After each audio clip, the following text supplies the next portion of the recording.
بسم اللہ الرحمن الرحیم الحمد للہ رب العالمین والصلاة والسلام علی رسول خیر خلقہ محمد وآلہ واصحابہ اجمعین اما بعد فاعوذ باللہ من الشیطان الرجیم بسم اللہ الرحمن الرحیم۔ پیارے بزرگوں، بھائیوں، نوجوان ساتھیوں، اللہ رب العالمین کا فضل ہے، احسان ہے کہ اللہ تعالیٰ نے ہمیں دین کے کچھ بات کہنے کی، سننے کی اور سمجھنے کی توفیق عطا فرمائی۔ دعا کیجیے کہ اللہ تعالیٰ ہمیں اس پر پوری طرح عمل کرنے کی توفیق عطا فرمائے اور ہمیں ہمارے لیے ذخیرہ آخرت بنائے۔ پیارے بزرگوں اور ساتھیوں، نماز اسلام کے اہم ترین فرائض میں سے ہے۔ مذہب اسلام میں جیسے بہت ساری عبادتیں ہیں، ویسے ہی نماز بھی ایک اہم عبادت قرار دیا گیا ہے۔ قرآن مجید کے اندر اللہ رب العالمین نے نماز کی اہمیت کو بیان فرمایا ہے، اور جناب رسول اللہ صلی اللہ علیہ وسلم نے اپنی پوری زندگی کے اندر نماز کے طریقے کو بیان فرمایا، نماز کی اہمیت کو سمجھایا اور امت کو تعلیم دی کہ نماز کی پابندی کرے۔ لیکن آج کے حالات میں جب ہم پسماندگی کی طرف بڑھتے ہوئے جا رہے ہیں، جب ہماری قوم شراب، جوئے، ناچ گانوں کا عاشق بنتی جا رہی ہے، ایسے وقت میں ہماری قوم دینداری سے بہت دور ہوتی جا رہی ہے۔ ضرورت اس بات کی ہے کہ قوم کے لوگوں کو بیدار کیا جائے، ضرورت اس بات کی ہے کہ ہم قوم کے لوگوں کو نماز کی طرف بلائیں۔ ابھی آپ حضرات کو معلوم ہے کہ ملک میں لاک ڈاؤن چل رہا تھا۔ لاک ڈاؤن کے ختم ہونے کے بعد بیماریاں وہی بڑھتی ہی جا رہی ہیں، لیکن یہاں کے لوگوں کو ذرہ برابر بھی خوف نہیں ہے کہ ہم اللہ رب العالمین کی طرف رجوع ہوں، اللہ تعالیٰ سے اپنے گناہوں کی معافی مانگے، توبہ استغفار کریں، مستقبل میں ماضی میں جو گناہ ہو چکے ہیں ان گناہوں سے ہم توبہ کریں اور یہ عہد و پیمان کریں، یہ عہد کریں کہ مستقبل میں ہم گناہ نہیں کریں گے۔ اگر یہ قوم ہماری اس بات کو سمجھ لے اور مان لے تو یقیناً یہ بیماریاں، یہ وبائی امراض یہ اللہ رب العالمین کی طرف سے ہوتی ہے اور یہ ختم ہو جائیں گی۔ تو ضرورت اس بات کی ہے کہ ہم اور آپ متحد ہوں، مسلکی اختلافات کو بالائے طاق رکھ کر کے آپسی اتحاد کو قائم رکھنے کا کام کریں، آپسی بھائی چارے کو قائم کریں۔ مسلمان کا بھائی ہے۔ نبی علیہ السلام نے فرمایا کہ مسلمان ایسا ہے، مسلمان ایک جسم کے مانند ہے۔ اگر ایک مسلمان کو تکلیف ہوتی ہے تو دوسرے کو بھی دیکھ کر کے تکلیف ہونی چاہیے۔ لیکن آج جن حالات سے ہم گزر رہے ہیں، آج ہم آپسی لڑائیوں میں، آپسی جھگڑوں میں، آپسی اختلافات میں، آپس کی نفرتیں، آپس میں ایک دوسرے کو دیکھ کر جلنا، جھوٹ، غیبت، چغل خوری، زنا، بدکاری اور ہر طرح کے برے کام آج ہمارے ذمہ لگا دیے گئے ہیں۔ جتنی بھی آج برائیوں کا دھما دھم پیٹا جا رہا ہے وہ مسلمانوں کے ذمہ ہے۔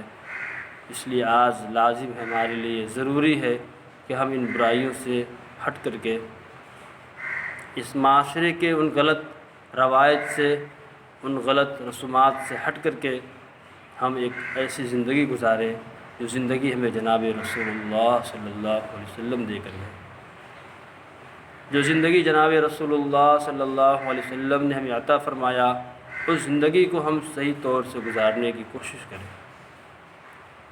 ہم یہ عہد کریں کہ ہم زندگی میں اللہ رب العالمین اور رسول اللہ صلی اللہ علیہ وسلم کی اتباع کریں گے، ہم اللہ تعالیٰ کی اور جناب رسول اللہ صلی اللہ علیہ وسلم کی پیروی کریں گے۔ قرآن مجید کے اندر اللہ تعالیٰ نے فرمایا یا ایھا الذین آمنوا اطیعوا اللہ واطیعوا الرسول، اے ایمان والو اطاعت کرو اللہ کی اور رسول کی۔ تو اللہ رب العالمین نے تو نماز کا حکم دیا ہے، اور رسول اللہ صلی اللہ علیہ وسلم نے بھی نماز کا حکم دیا، اور دیا ہی نہیں بلکہ جناب رسول اللہ صلی اللہ علیہ وسلم نے نماز کو پڑھ کر کے سمجھا کر کے امت کو ایک ایک مسائل کو بتا کر کے اس دنیا سے چلے گئے، اور آقا نے فرمایا کہ میں تمہارے درمیان دین کو چھوڑ کے جا رہا ہوں، نماز کی پابندی کرتے رہنا۔ لیکن آج امت کی حال یہ ہے کہ مسجدیں خالی پڑی ہیں، فجر کے اوقات میں نمازیوں کی تعداد نہیں ملتی مساجد کے اندر۔ اگر نمازیوں کے گھروں میں کوئی بیمار پڑ جائے تو ڈاکٹر کے یہاں جانے سے نہ ہی ان کو بارش روکتی ہے، نہ ہی ان کو گھر کی محبت روکتی ہے، نہ ہی ان کو پیسوں کے خرچ ہونے کی لالچ روکتی ہے، کچھ بھی نہیں روکتی۔ لیکن اللہ تعالیٰ کے پاس جانا ہے، اللہ کی مسجدوں میں جانا ہے، نماز پڑھنی ہے، تو ان کو ہر طرح کے مصائب ان کو روک دیتی ہے۔ تو میرے بھائیوں، ہمیں اپنی زندگی میں اللہ رب العالمین کو راضی کرنا ہے، ہمیں اپنی زندگی میں اللہ تعالیٰ کے بنائے ہوئے قوانین پر عمل کرنی ہے، ہمیں اپنی زندگی میں اللہ رب العالمین کے خوش کرنا ہے، اللہ رب العالمین کو ہر طرح سے راضی کرنا ہے۔ کوئی ایسا کام ہمیں نہیں کرنا ہے جس سے اللہ ہم سے ناراض ہو جائے۔ ہمیں اپنی زندگی میں جناب رسول اللہ صلی اللہ علیہ وسلم کے لائے ہوئے دین کی تبلیغ کرنی ہے، اشاعت کرنی ہے، اپنے اندر بھی دین کو نافذ کرنا ہے، اپنے مسلمان بھائی کو بھی دین کی طرف لانا ہے۔ اس کے لیے ہمیں مشقتیں اٹھانی پڑ سکتی ہیں، اس کے لیے ہمیں مشکلات میں پڑنا ہو سکتا ہے، اس کے لیے ہمیں تکالیف سہنی پڑ سکتی ہیں، اس کے لیے ہمیں گالیاں بھی سننی ہو سکیں گی، لیکن ان تمام چیزوں کو بالائے طاق رکھ کر کے ہمیں اسلام کی دین کی خدمت کرنی ہوگی۔ آخری بات یہ ہے کہ ہم مسلمان بھائیوں سے گزارش کرتے ہیں کہ بھائی آپ نمازوں کی پابندی کریں۔ جناب رسول اللہ صلی اللہ علیہ وسلم نے پوری زندگی نمازوں کی پابندی فرمائی، اور آپ علیہ الصلاۃ والسلام نے ایک حدیث کے اندر فرمایا من ترک الصلاۃ متعمدا فقد کفر، کہ جس شخص نے جان بوجھ کر نماز کو چھوڑ دیا گویا اس نے کافر والا عمل کیا۔ جناب رسول اللہ صلی اللہ علیہ وسلم نے ایک حدیث میں فرمایا قرۃ عینی فی الصلاۃ، نماز میری آنکھوں کی ٹھنڈک ہے۔ ایک حدیث کے اندر جناب رسول اللہ صلی اللہ علیہ وسلم نے فرمایا الصلاۃ عماد الدین ومن اقامها اقام الدین ومن هدمها هدم الدین، کہ نماز اسلام کا ستون ہے، جس نے نماز کو قائم رکھا اس نے دین کو قائم رکھا، اور جس نے نماز کو ترک کر دیا اس نے دین کے ستون کو ڈھا دیا۔ میرے بھائیوں، اسلام میں نماز کی یہ اہمیت ہے، لیکن آج ہماری قوم کے جو لوگ ہیں، آج جو ہمارے مسلمان بھائی ہیں، جن کو دنیا میں فکر ہے مال کمانے کی، مال جمع کرنے کی، بڑی سے بڑی بلڈنگیں بنانے کی، لیکن دین کی فکر ان کو نہیں ہے۔ اگر ہم اور آپ دین کی فکر نہیں کریں گے تو آپ بتائیں کون کرے گا؟ اگر ہم مسجدوں کو آباد نہیں کریں گے تو بتائیے کون کرے گا؟